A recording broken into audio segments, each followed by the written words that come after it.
All right, should we get started? I'm looking at Kim. Yes, all right. So welcome to SESE Colloquium for Wednesday, November 17th, 2021. Today is our special, every semester we do this colloquium featuring some of our spectacular senior graduate students. So we're going to hear today from 4 of them, and they'll be introduced by their mentors. Just before we get to that, first of all, thanks to those who helped out with ESE Day this past weekend. All things considered, given that it was, pandemic on Zoom on a beautiful Saturday, the attendance was great, and I heard that the program was spectacular. So thank you very much to all those who helped to put that together. And an announcement looking ahead to the next big outreach event is Open Door, which will be February 26th, I think. Mode still to be determined, is that right? It's in person, February 26th, in person, Open Door, that's the plan. So mark that on your calendars and plan to be here if you're so inclined. And so with that, we will turn it over to our speakers. So our first speaker is Santosh Harish, and he'll be introduced by James Rhodes, who some of you don't know James, but James was faculty here. He's still associated faculty here in SESE, but is now at NASA Goddard Space Flight Center, right? If I've got that right, I always get the Goddard confused. All right, so James, take it away. All right, so it's my pleasure to be introducing Santosh Harish for his talk on his PhD thesis research. Santosh is finishing up his 6th year here at ASU and will be graduating in 2022. Before he came to ASU, he obtained his bachelor's in information science at Visvesvaraya Technical University in Karnataka in India. And he then pursued a number of astronomical research projects in India, in Portugal, and in Germany before joining the PhD program at ASU in fall 2016. Since then, he's been working with me and with Professor Sangeeta Malhotra on a number of projects related to emission line galaxies, finding and studying them across a wide range of the history of the universe. And he also did a second research project with Jad and Danny on a radio astronomy topic. Santosh presented research at the 2020 American Astronomical Society meeting that won the Chambliss Award for Graduate Research. And today he'll be giving us a summary of his doctoral results. Thank you. Take it away, Santosh.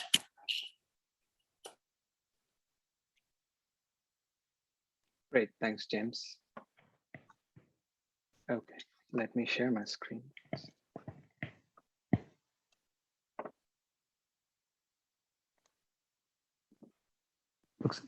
Looks great. Okay, cool. Great, thanks for the introduction, James. I'm Santosh Harish. So today I'll be talking about results from a few emission line galaxy studies that were conducted as part of my doctoral research. Before I start, I just want to thank my collaborators, including my advisors, James Rhodes and Sangeeta Malhotra, without whom a lot of this work wouldn't have been possible.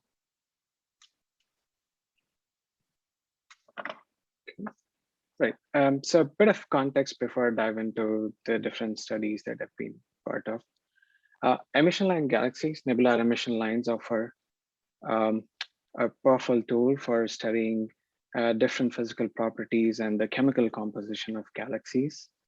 The strength of these emission lines that one sees in a galaxy are sensitive to different properties of the gas in the interstellar medium, such as the electron density, electron temperature, the gas phase metallicity, to name a few. Popular examples of emission lines includes the hydrogen recombination lines, such as the Lamin alpha, the hydrogen alpha lines, and also the oxygen forbidden transition lines, such as O3 and O2.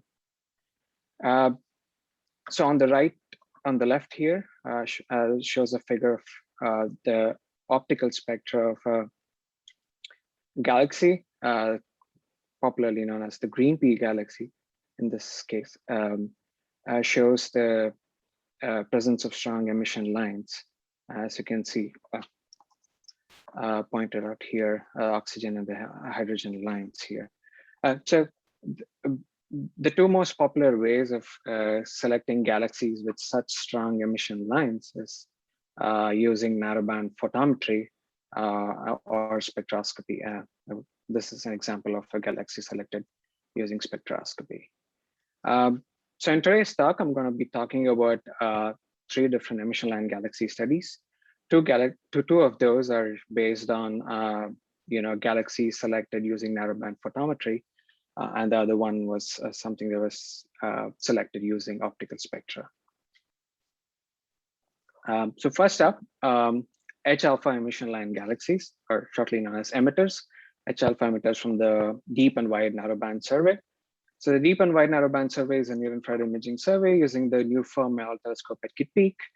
It uses a narrowband filter with a central wavelength of 10,660 angstroms, and the width of the filter is roughly 35 angstroms. The middle figure here shows how a H-alpha galaxy with its emission center at this wavelength would be captured by this narrowband filter.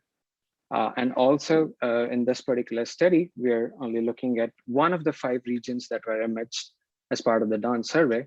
And this shows the observation strategy where there was one field that was captured with deep integration times compared to shallow flanking regions. So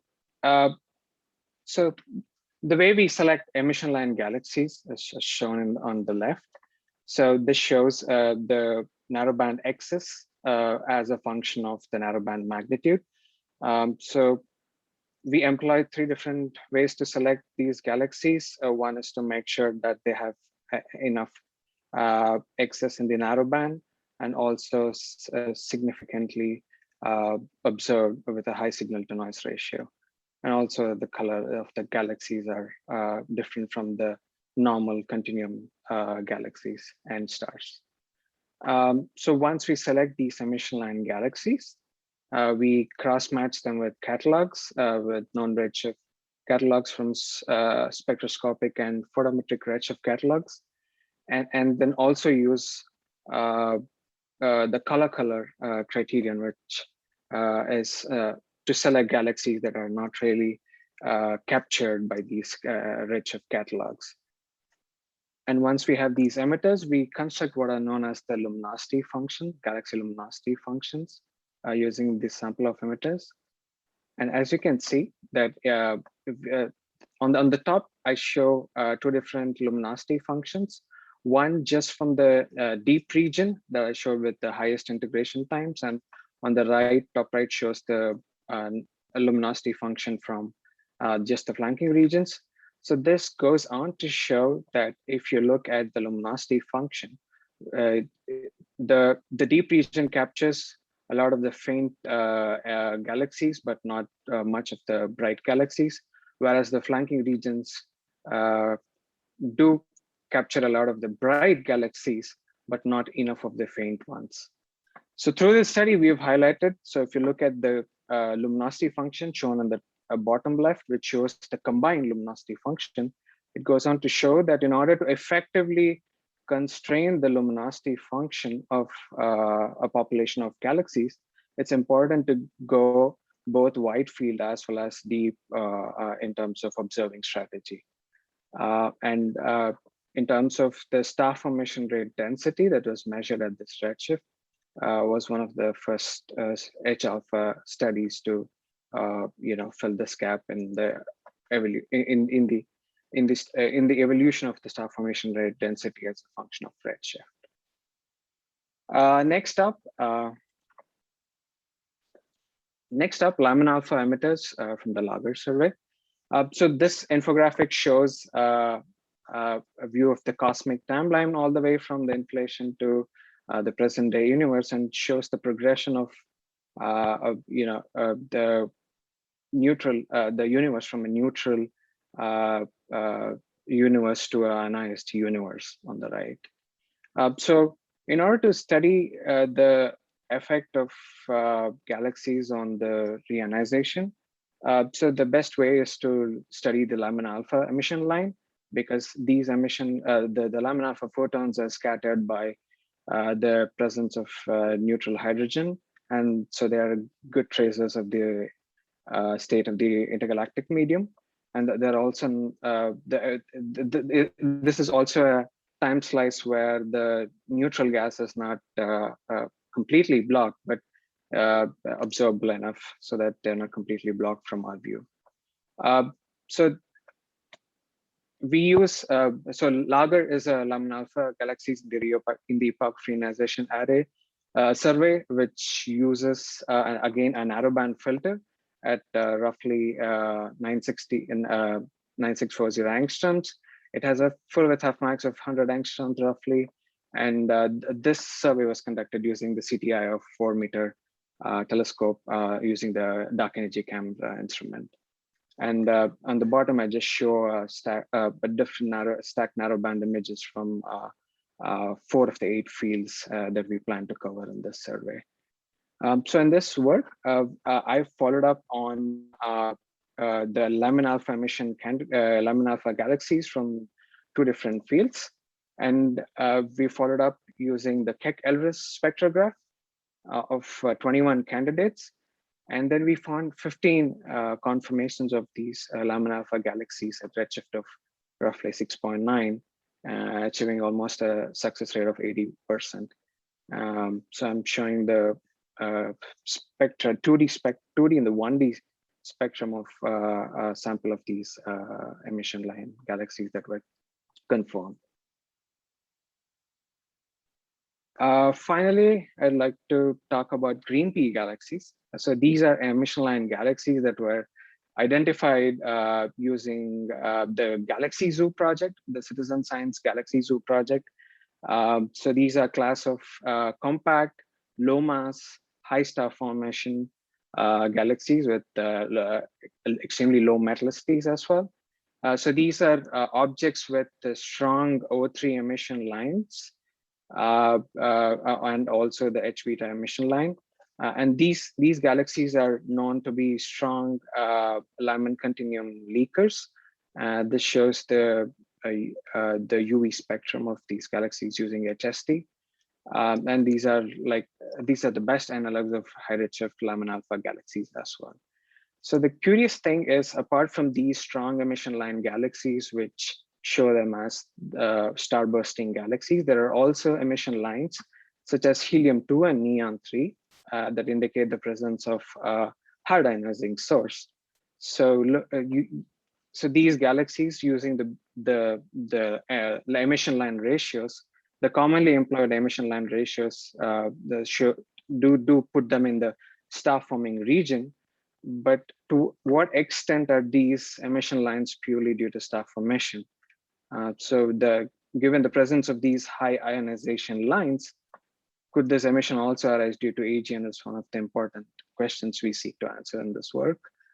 So for this, we used the mid-infrared observations from the WISE mission, the Wide Infrared Survey Explorer, which used 4 different continuum bands to measure photometry in the mid-IR. And we use 2 different methods to select to look for the presence of AGN in these green Pe galaxies. So one, we use what are known as the mid-infrared color, the color selection. So this figure on the top shows that one color on x-axis and the other color on y-axis. So we employ a 3-band color selection criteria, which strictly avoids selecting objects that are due to star formation or other kind. So this basically relies on the fact that a galaxy with an AGN with heating up the dusty torus would produce a power law continuum that is distinguishable from other class of objects. And the second method, and the most interesting method we use, is to look at the variability of these objects in the shorter band passes, W1 and W2, and look for sources which have varying flux in these 2 pass bands. And we use metrics such as amplitude of variability and correlation metrics to effectively select a bunch of galaxies with AGN emission. So the flux variability is expected to be due to instabilities in the accretion disk of an AGN.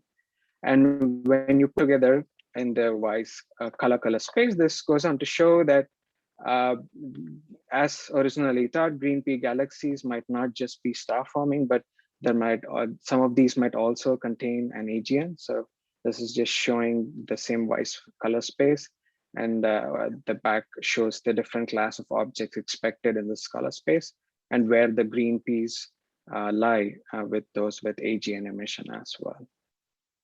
So with this, I'd like to just leave it with my summary slide and go on to say that emission line galaxies are these highly energetic sources with emission mostly due to young massive stars or the presence of a central black hole. And and studying these galaxies at different redshifts can help us piece together the galaxy evolution. Thank you. All right, thank you very much. We have time for a quick question, maybe while Lena, you're next, right? While you set up your slides. So if you have a question online, please put it in the Q&A. Is there a question from the audience here? There's not. Is there a question in the Q&A? No, so I think that's okay because we're a little bit late. So thank you very much, Santosh. Okay. That was great. Thanks. Yeah. And we will flip it over to introduction from the room. This?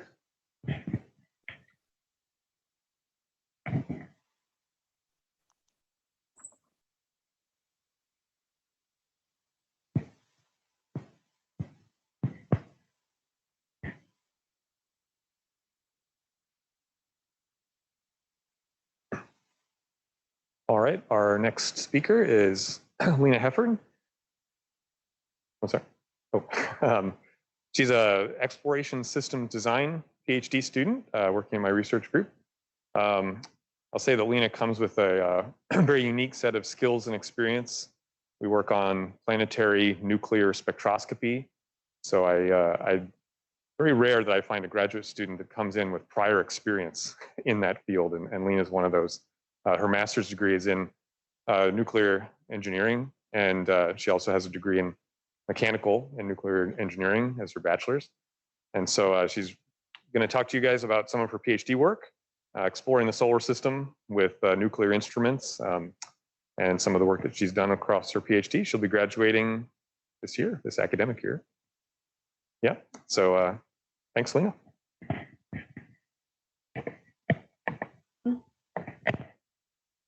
Is it working? Or do I have to use that one?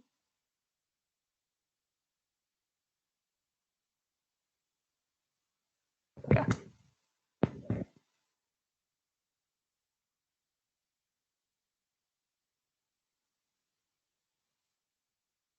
Fun.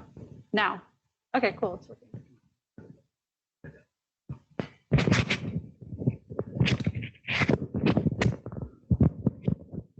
All these clacking sounds. Okay.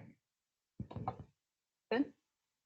All right, I'll try to stick to low time, so I'll talk quick.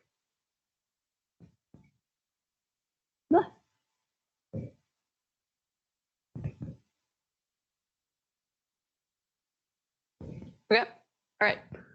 So my talk is titled Strange New Worlds, Exploring Our Solar System's Nuclear Environments. And I'm actually going to be very low level on this talk because nuclear planetary science is incredibly complex. So we're going to just look at the overall nuclear environments on the 4 different planetary surfaces that are going to be in my dissertation. So this is basically 4 chapters of my thesis.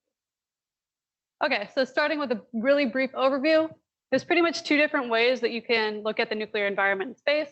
So the first, most basic one is passive. So looking at galactic cosmic rays. So galactic cosmic rays are basically high energy protons. They're likely the remnants of supernova. They hit the surface of a mostly airless planetary body isotropically. They can penetrate down to maybe about a meter or so. And in a process called spallation, these high energy protons interact with the planetary surface, create these fast neutrons. Those fast neutrons, in a process called spallation, like to basically ping pong around in this surface. So basically billiard balls, right? But with both inelastic, elastic collisions, neutron capture, all this fun particle soup stuff happening. You end up getting gamma rays coming out, you end up getting neutrons coming out of the surface, and you can collect them in our spacecraft that's orbiting using gamma ray and neutron spectrometers. So these gamma rays and these neutrons are going to be characteristic of the composition of that planetary surface. So a second way that we could do this, let's say we're on a planet that has a high, very dense atmosphere. So GCRs aren't really going to penetrate into that surface. So instead we use what's called a pulse neutron generator. So we bring our source with us on our rover, or in the case of the Dragonfly mission, a rotocopter. So we emit these neutrons down into the surface, they ping pong around, we get neutrons and gamma rays coming out, we detect them with our gamma ray spectrometer and our neutron spectrometer. But I'm saying we're detecting them, but what does that end up looking like? So for gamma rays, and we call the second method active, but for gamma rays, it looks kind of like this, a spectrum, similar to the ones that we just saw, except now we're looking at energy on our x-axis, and then counts, we'll just say arbitrary count rate on the y-axis. So it's kind of like an elemental fingerprint for this planetary surface. So this is data that I actually took in the lab. This is pretty much a very high energy neutron source bombarding a whole bunch of different samples that I just had lying around, right? So each of these different peaks is going to correspond to a different element, and those elements pretty much make up this composition of surface. All right, so that's gamma rays, and that's really nice and pretty, and we get these really sharp peaks and stuff. Neutrons is a little bit more complicated. So this is an ideal neutron spectrum. This is not what we can actually detect. So we see, of course, energy again, normalized count rate, so some kind of counts. So if we could, we would love to send like a ton of neutron spectrometers and be able to make this really nice looking spectrum. But unfortunately, that's not how neutron spectrometers work. We have to basically take this neutron spectrometer, cover it in shielding that blocks out certain energies of neutrons. So instead of a spectrum, we kind of get these bands. So our first band is going to be what's called thermal neutrons. So we basically cover the detector in cadmium, and we can kind of look at what the thermal neutrons are going to be. So we've blocked thermal neutrons. It means if we subtract the totals with the blocked, we can get our thermals. Likewise, we have this middle energy spectrum. These are called epithermal neutrons. And then we have our fast band, which is high energy neutrons. So this is called thermal neutrons because they're at thermal equilibrium with their environment. So you get a lot of thermal neutrons when you have a lot of hydrogen in your environment. This hydrogen really likes to scatter neutrons down into lower energies. All right, and then sometimes you might add another spectrometer. In the case of the Psyche mission, they did that, and they got a fourth band. Okay, so there have been about 13 different planetary missions that carry gamma ray neutron spectrometers to various different bodies in our various different planetary bodies in our solar system.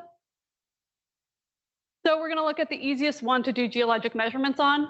We're just going to look at Earth. We're going to start by looking at Earth, very basic. So Earth, right, super pretty picture. Thank you, Google Images. So the surface of Earth is pretty much a heck of a lot of silicate rock, plus a little bit of water that likes to get into things, likes to mess up our measurements in the case of my summer at Maryland, where I had a whole lot of water in my system. But you guys can see here, got a lot of oxygen, got a lot of silicon, and then some other types of like light elements, metals, etc. But basically, silicate rock is what Earth is made out of.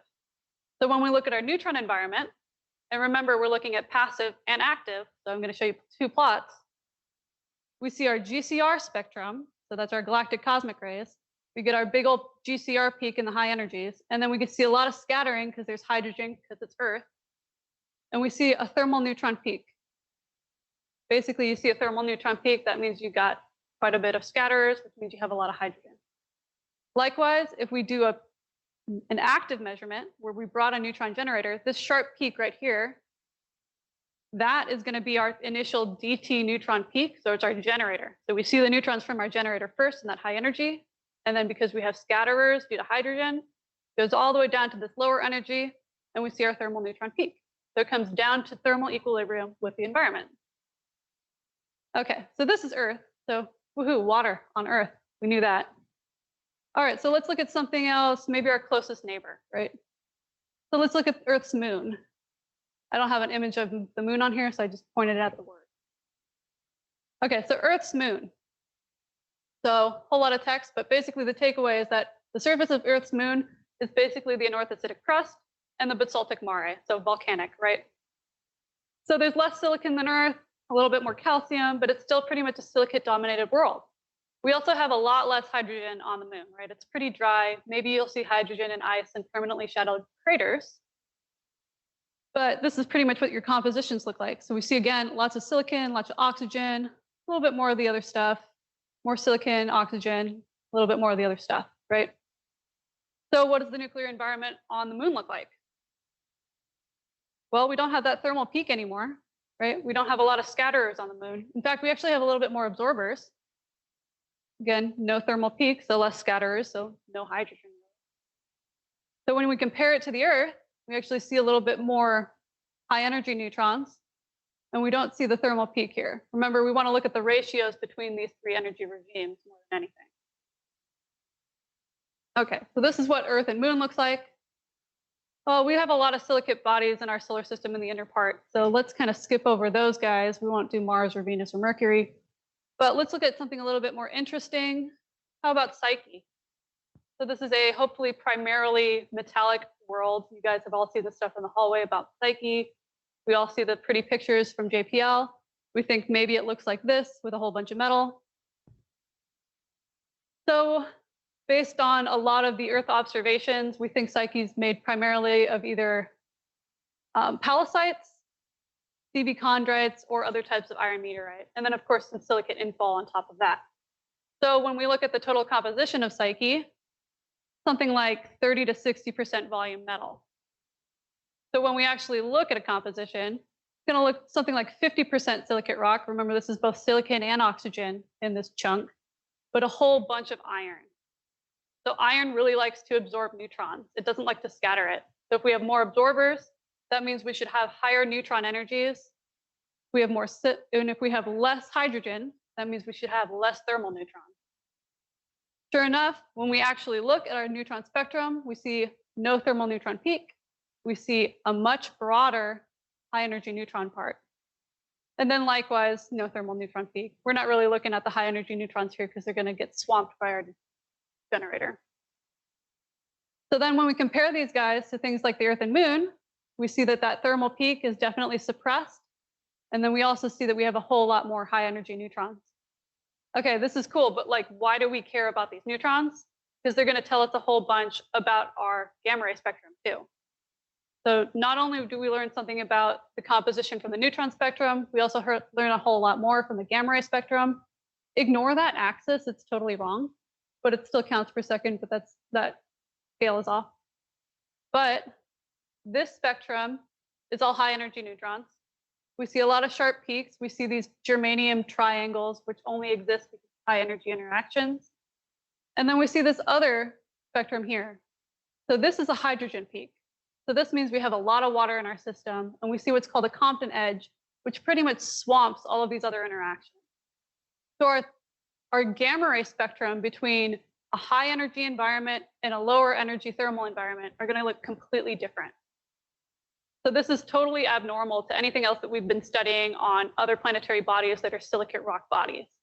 That means we have to completely rethink how we're doing our gamma ray measurements on Psyche, because every time you look at a gamma ray measurement, you have to trace it back to whatever the neutron was. Okay, so that was Psyche. So we'll finish up just real quick by looking at an ocean world, something completely swamped with hydrogen, right? Well, at least we're hoping it's swamped with hydrogen. All right, so Titan. So Titan, this is a fun little cross section. It's basically got an icy crust, and then it has what are called full-on hydrocarbons on the surface. Now, sometimes you might have some of the ice getting overturned due to craters, or you might have cryovolcanism on here, which will push the ice out onto the surface. Likewise, you also have a nitrogen-dominated atmosphere. So what's important here is the tholin. Nice little cartoon to pay attention to us for the tholin. So these are basically hydrogen and carbon, right? Hydrocarbon. So our atmosphere has a little bit of hydrogen and a little bit of carbon and some nitrogen. But Titan's atmosphere is pretty like chaotic. It's got weather. It has areas of high density. So you can get these tholins basically condensing and then raining down onto the surface. So eventually, you get this composition of your surface for Titan that should be somewhere around this. So something like 70% carbon, a little bit of hydrogen, a little bit of nitrogen. We have no idea how much oxygen, but likely not very much. So on other planetary bodies where we looked at hydrogen being an indicator of water or ice, we can't really do that here. So now we have to look at oxygen being our indicator of water ice on the surface of Titan. You can't rely on hydrogen anymore. So, of course, they want to send the Dragonfly mission, which is going to have the rotocopter with the PNG, and it's going to have our gamma ray neutron spectrometer, not pictured behind the CAD drawing. But we can't really do a GCR measurement on the surface. I mean, I tried, but it looks like garbage, right? So here's my attempt at a GCR spectrum on Titan. Meanwhile, we look over here at my PNG, nice and smooth, looks pretty good. All right, so we notice that thermal neutron bump, whole bunch of thermal neutrons, because we have quite a bit of hydrogen on the surface of Titan. Likely, we think, right? This is all hypothetical. All right, so let's compare that to some of these other planetary surfaces. So I'm mostly looking at the PNG plot over here. We see Titan has that large thermal bump. Notice that it's shifted down to a lower energy. The surface of Titan is 90 Kelvin. Again, this is thermal equilibrium, right? So we would expect that to shift to a lower energy. So we also see that our high energy neutrons are much lower, right? So we don't have as many high energy neutrons. Basically, there's so much hydrogen on the surface of Titan, it pushes these guys all down to a much lower energy as quick as it possibly can. Okay, so these are all of our different environments. These are different planetary bodies. I also threw Mars in here just because it's another silicate rock we can look at. And then we can see here kind of how their thermal neutrons change. And then up here, you can see how their high energy neutrons tend to change. And then these link back into what our gamma ray spectra look like and how well we'll actually be able to take data on some of these planetary bodies. So very basic overview. And then what could be next?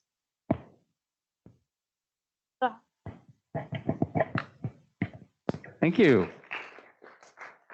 Again, we have time for, I think, a quick question while we change over. So if you have a question to put in the Q&A, please do so.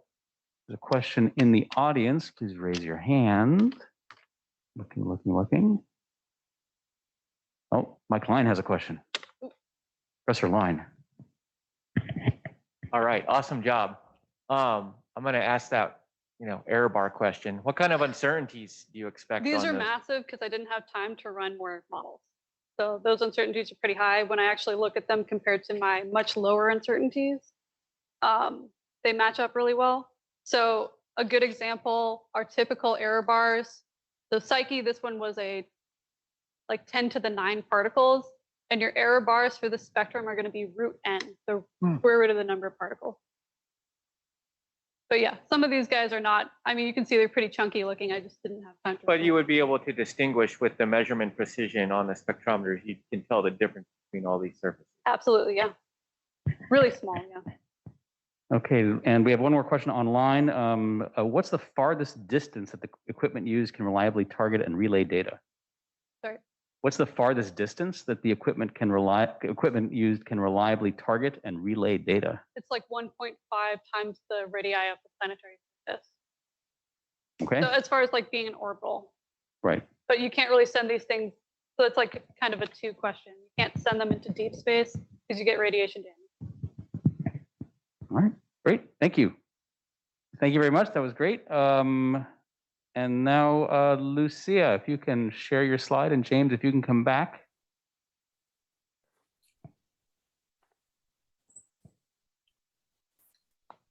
Perfect. So James, please introduce Lucia. All right, well, I'm very pleased to be introducing Lucia Perez today.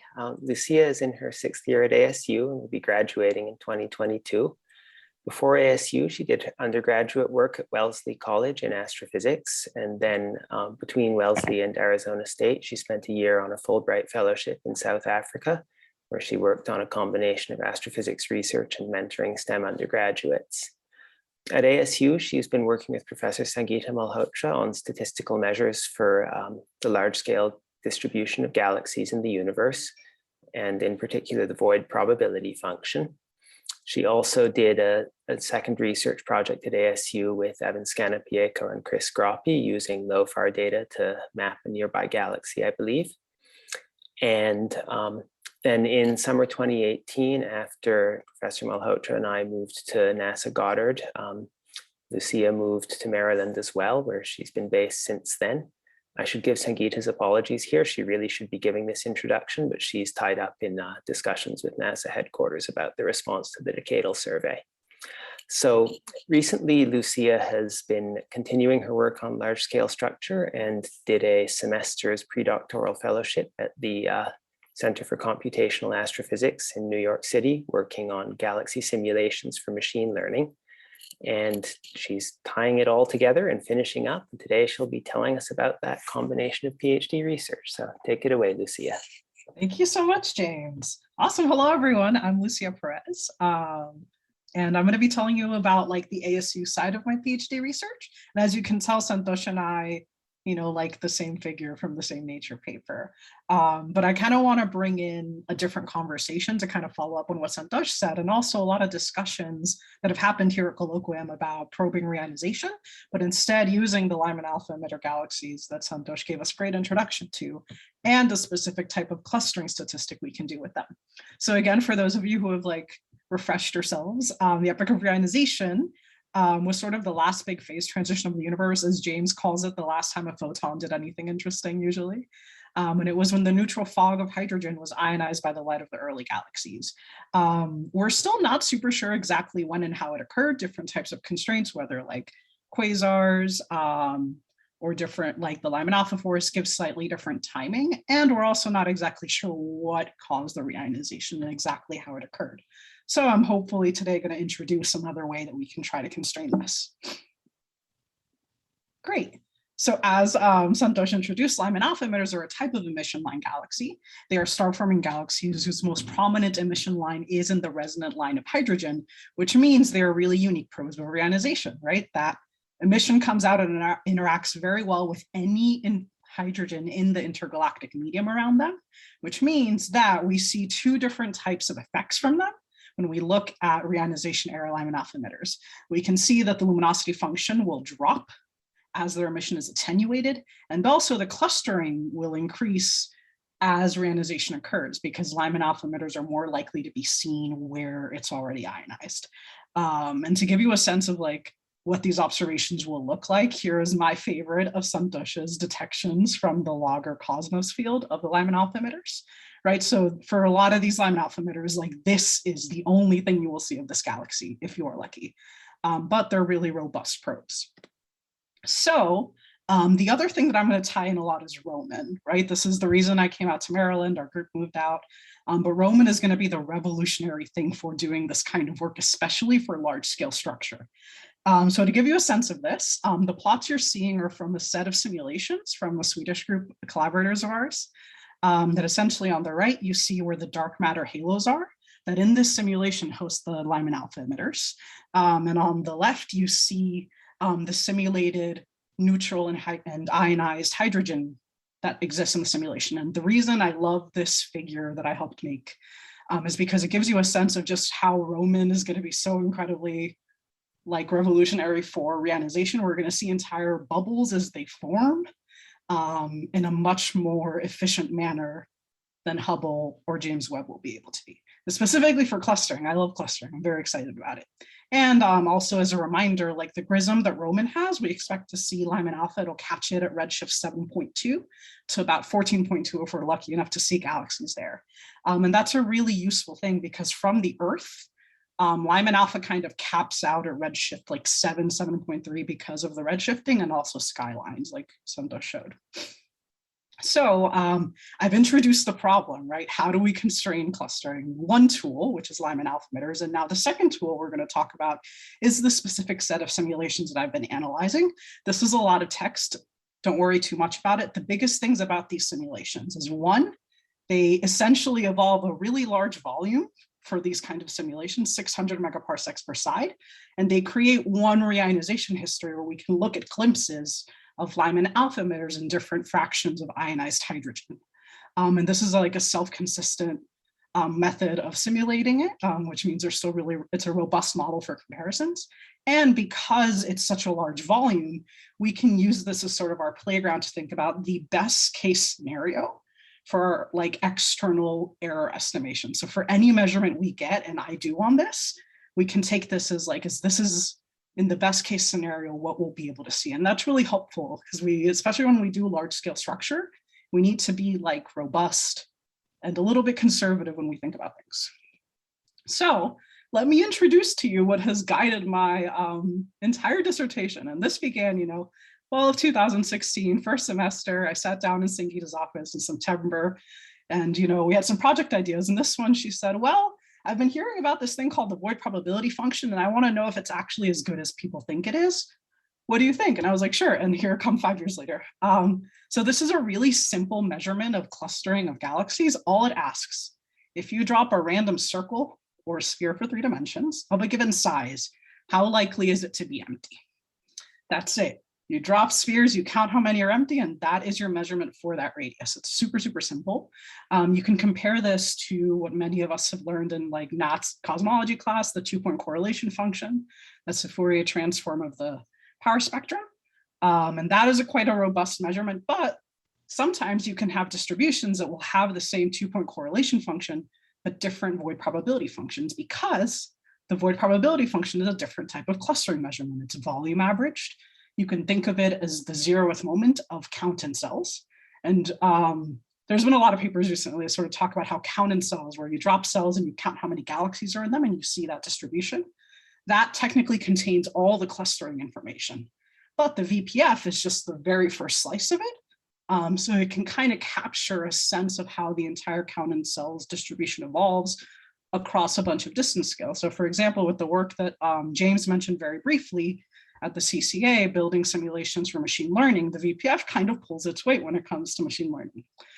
So as a quick little summary of like the work that's been completed and either has been published or is like in press, for my first paper, I worked with a different set of Lyman alpha emitter simulations to sort of see how the VPF does. And I think the biggest thing that came out of it, at least for me, was a sort of appreciation of when and how can you measure clustering on small to medium-sized samples of galaxies. Because sometimes we get really excited with our tools and don't consider when is the most, like the smartest moment to apply them. So one thing that the VPF does, because it's such a simple measure of clustering, is it gives you a very easy way to sort of think about what survey sizes do I need, right? So for example, the minimum scale you can measure clustering is going to really go with your surface density. And because the VPF is so simple, you can get like a very simple like equation for that I didn't put in because I already like make slides with too much text. And on the other side, the maximum scale of your clustering measurement is going to depend on how big your area is and how many independent subvolumes you can fit in there. Because if you're trying to get to a really, really precise measurement, say a VPF of, that if you measure 1 in 1,000 are empty, then you need to make sure you can fit 1,000. So that's sort of a conservative way to think about limits. And I do have a paper that's coming out very, very soon about applying the VPF in a similar way that I'll talk about today, but for the logger Lyman alpha emitters in this simulation to sort of make predictions for what constraints we can get. But I want to talk about Roman. So let's get back to reionization. Okay, this plot is a little busy, but essentially we're thinking about, okay, there are different sources of reionization, and what if those sources are what is causing reionization, what will it look like? So for example, there's a bunch of different models. Here I have a sample of 3. So for example, there's a Finkelstein model, which says if faint galaxies are dominating emission, like reionization according to our model, then reionization is going to start at a very early redshift and kind of steadily go until it ionizes the entire universe. On the other side, you have a model like Naidu et al.'s that say, well, it's going to be the biggest star-forming UV bright galaxies. Those are going to be the ones ionizing. And if that's true, reionization is going to start kind of late and go super, super quickly. And then you can have something in the middle like Aaron Young's model with the Santa Cruz SAM that kind of models galaxies and sees how it goes and kind of sits in the middle of this. So we can use the simulations I introduced to kind of compare these and think about, okay, each of these models is going to predict a given ionization fraction at a different redshift. If this model is true, and that is the ionization fraction at that redshift, what kind of Lyman alpha emitters are going to come out and what is their clustering going to look like, right? Because summary statistics are useful. Sometimes they can be a little bit more resilient to like your selection processes. So we're going to look at that. And while we do that, we're going to think about what kind of observation will the Roman Space Telescope need to be able to tell apart these models of reionization with the void probability function. So here's how that's going to work. We're going to take my beautiful simulation, or the one I'm using, and split it up into volumes that mimic two different types of Roman surveys. So first of all of our slices are going to be about a redshift depth of 0.2, which is big enough that you catch a good amount of Lyman alpha emitters, but narrow enough that the ionization fraction isn't going to change, and we'll have a little bit of resiliency with any like charism drama, as we can say. So we're going to try two different surveys. We're going to think of like a deeper but wider survey that goes to a limiting line flux for Lyman alpha of 10 to the negative 17 ergs per second over 4 square degrees, or an ultra deep that goes to half the depth, or yes, half the measurement, so like twice as deep, right? Math, over 1 square degree, so a much smaller area. So we're going to compare these, right? Because this is kind of the trade-off you do. Do you want to go shallow but wide, or deep and deeper over a narrower one? So this is how we're splitting up the simulations. And again, we're going to think about where every model predicts an ionization fraction at what redshift, and kind of slice up the model to reflect that. So we can make plots like this. So what this is, it's a mess, it's a bit of busy here, but the way we can guide the eye is we're looking like we did with the ionization models before. We have redshift starting from redshift 1110, very early in ionization, all the way to redshift 6, where we're pretty sure everything's been ionized. And we can have the VPF in sort of like an inverted way to kind of match it. So ionization starts, it's very, very neutral, and then things become less. But every model, again, will have a different VPF associated with the given ionization fraction. So we can look at these, analyze the VPF in our simulations, and think about what constraints we can make. So the biggest things we can shoot already is that redshift 7.5 is really promising. We're going to be able to definitively rule out that model that had the massive UV bright galaxies. And redshift 8.5 could also be really good to rule out the last two. But the problem is, remember how I talked about that maximum area, the maximum radius and area? To get to this specific one with a shallower field, we're going to need about 5 to 6 square degrees, which is at least 12 Roman pointings. So that's something to note. This is the constraint we can make with the VPF at the characteristic size of ionized bubbles. So what about that super deep and very focused field? We get a very similar plot. The error bars change because, again, we're going over a smaller area, and that comes out. But you can still do this. You can get the 7.5 redshift focus to rule out the big, massive UV bright galaxy model. And if we want to catch that redshift 8.5, we only need about a 1.5 or 2 square degrees, which is like 4 Roman pointings. So that's something that's a lot more feasible. And that's really great. So I'm showing the VPF can constrain models of reionization with Roman in fewer than 6 square degrees at the worst case scenario. And the reason that's really promising is because there's been work, for example, like the most optimistic thing I've seen has been 5 square degrees using the correlation between where Lyman alpha emitters live and the 21 centimeter detection of ionized bubbles.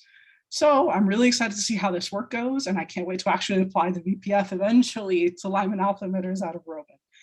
But that is what I've prepared for today, and thank you all so much for listening.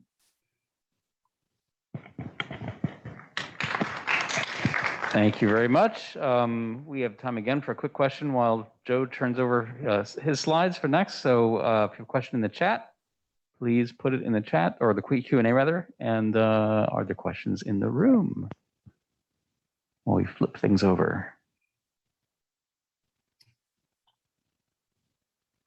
Okay. Sanchez asked the question. Yes, we have a question online. So how would Lyman alpha scattering by neutral hydrogen in the intergalactic medium in the partially reionized universe could impact the cluster of Lyman alpha emitter galaxies?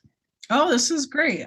So this has to do with that second like effect of Lyman alpha emitter clustering that I like mentioned in passing. Sorry, let me gather my thoughts for a second. So when the universe is partially reionized, I guess the one assumption of this model is that like it seems to very much trace like all these percentage fractions are like mass average. So we're thinking about like bubbles of like completely ionized, because Lyman alpha will not get out of these galaxies into our sight lines unless it is completely clear in its path. So that's part of why it's such a sensitive like measure. So the way that it ends up happening is that it's like a very subtle signal, but you can see it that like depending on how sorry, my brain is going like a million places, but this is exactly what happens, right? So yeah, I kind of answered it already. I'm sorry, I don't know why I like kept going, but thank you for this question, Satch. Okay. All right. So now we're going to turn it over. I think the slides are ready. Yes? No? Okay. So Mike Line is going to introduce Joe.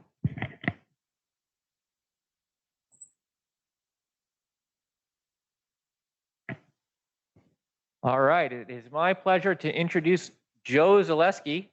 Joe's actually my first graduate student at ASU. I think you turned out okay. Guess we'll find out. And so Joe actually started in 2016. He comes from UC Berkeley. Football team is always questionable. Started here 2016, playing around with brown dwarfs. He's going to tell us about that. And then apparently, good job, you were able to convince a committee to get the Finest Fellowship in 2019, which is what he's had for a couple of years. And he's currently undergoing the most exciting thing a PhD student can do, and that's applying for postdocs. So good luck. Take it away. Sorry, getting my mask off. Okay, so thank you, Mike, for that introduction. And I'd also want to thank you and Jenny Patience and the rest of my committee and other collaborators for helping me along my academic path. So today, I'm really excited to talk to you about my work on using a technique called atmospheric retrieval that I'll explain in a bit to better understand the atmospheres of brown dwarfs.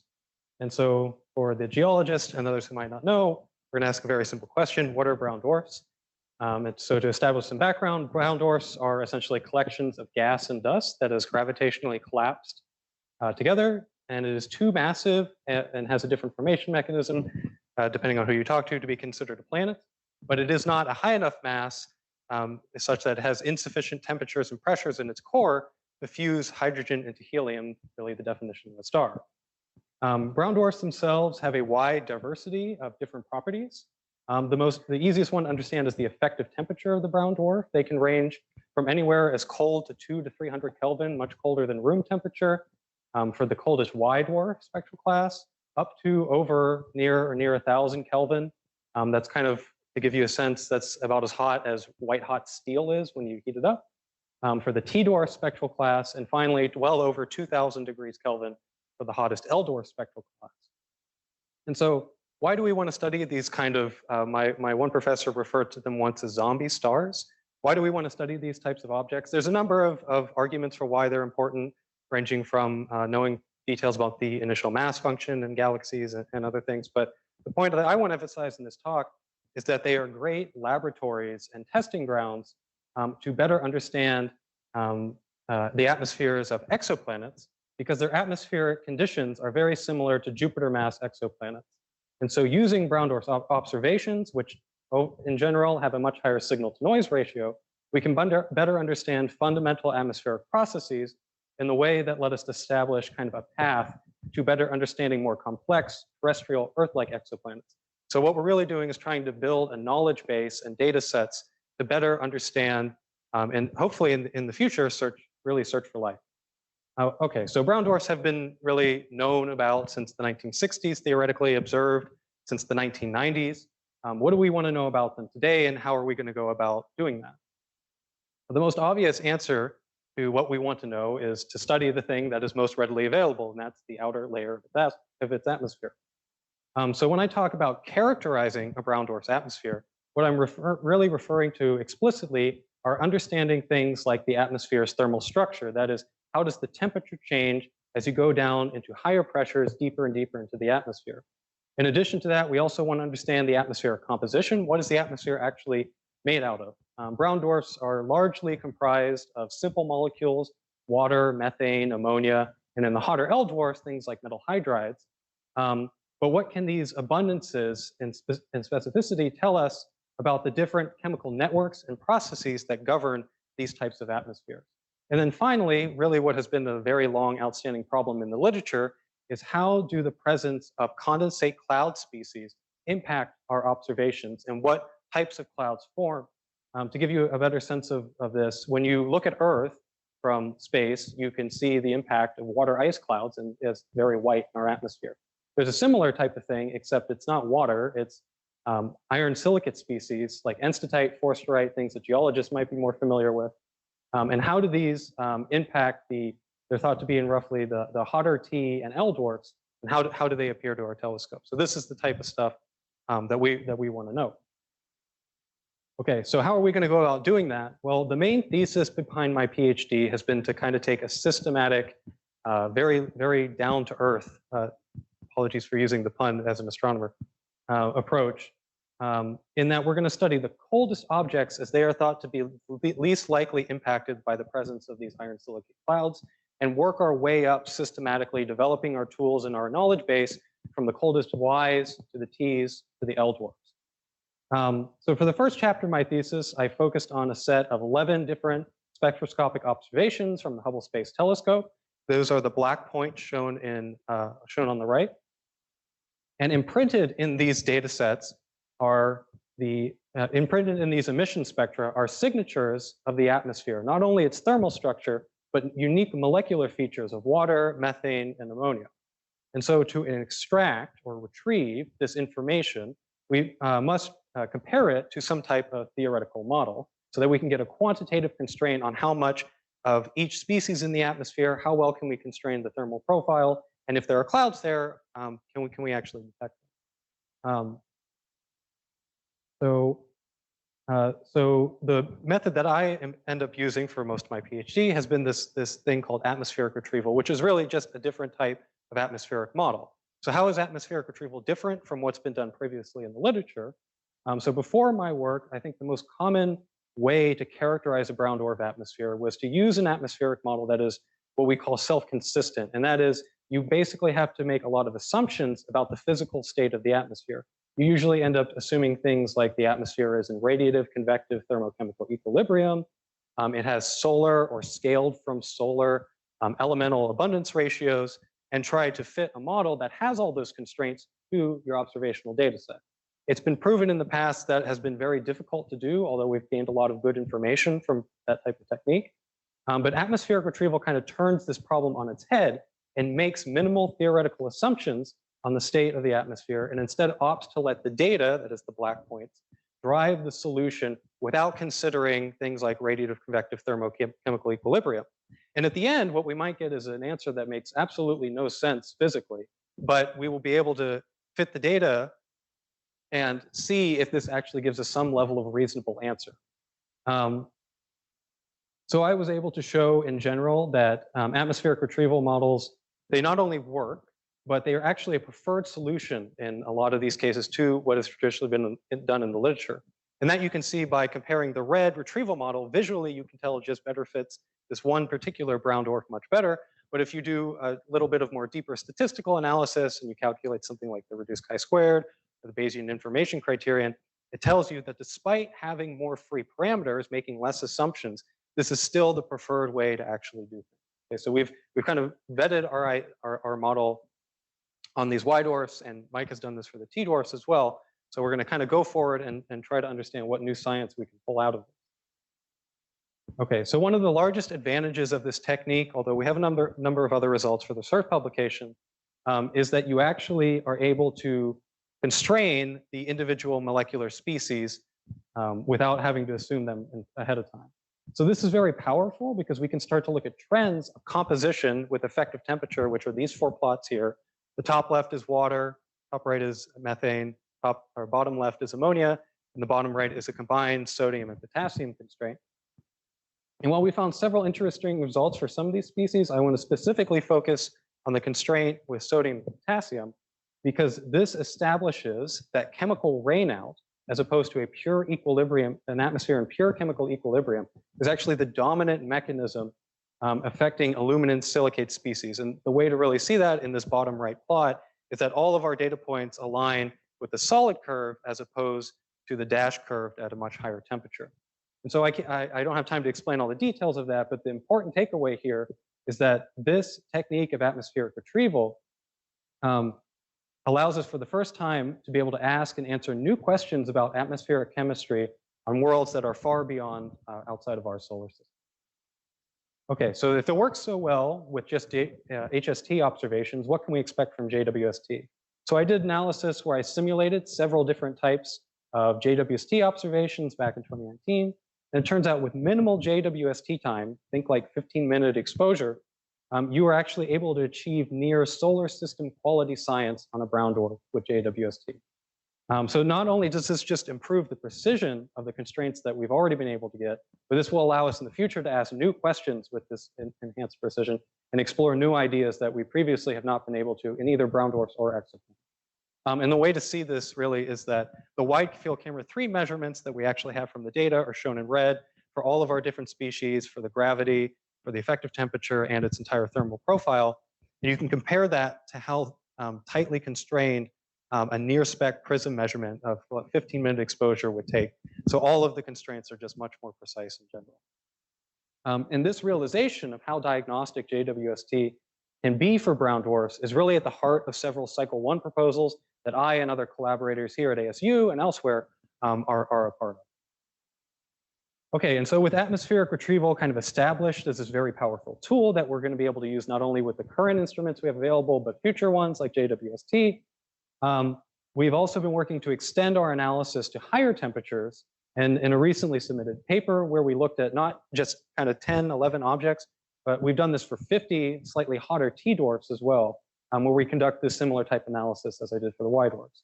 And so while this paper has a number of several interesting results, I think the key takeaway I want to emphasize is that we've quadrupled the number of brown dwarfs with retrieved atmospheric properties. And this really gives us the kind of basis point to start to investigate the entire YTL spectral sequence by developing these types of population studies with this many types, retrieved parameters. And so that's kind of most of the work I've done throughout my PhD. I've also had a little bit of Fourier into exoplanets, which I'm not going to discuss here, but some of my current work has been focused on the much hotter L dwarfs, which are going to be strongly impacted by these iron silicate clouds. So we have a handle on the cooler dwarfs, but most of the brown dwarfs that are actually known, observed, and studied in more detail are actually the L dwarfs.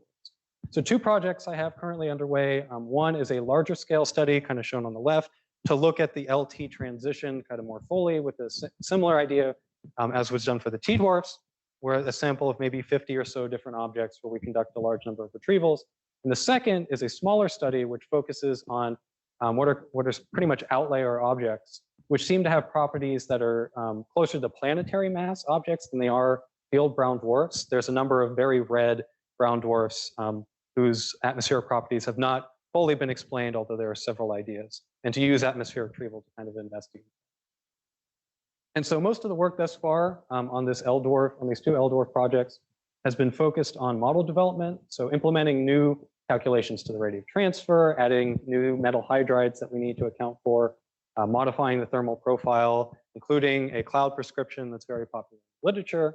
But one of the largest upgrades really that has enabled a lot of this work has been to modify our retrieval model to take advantage of the mass parallelization available on graphics cards.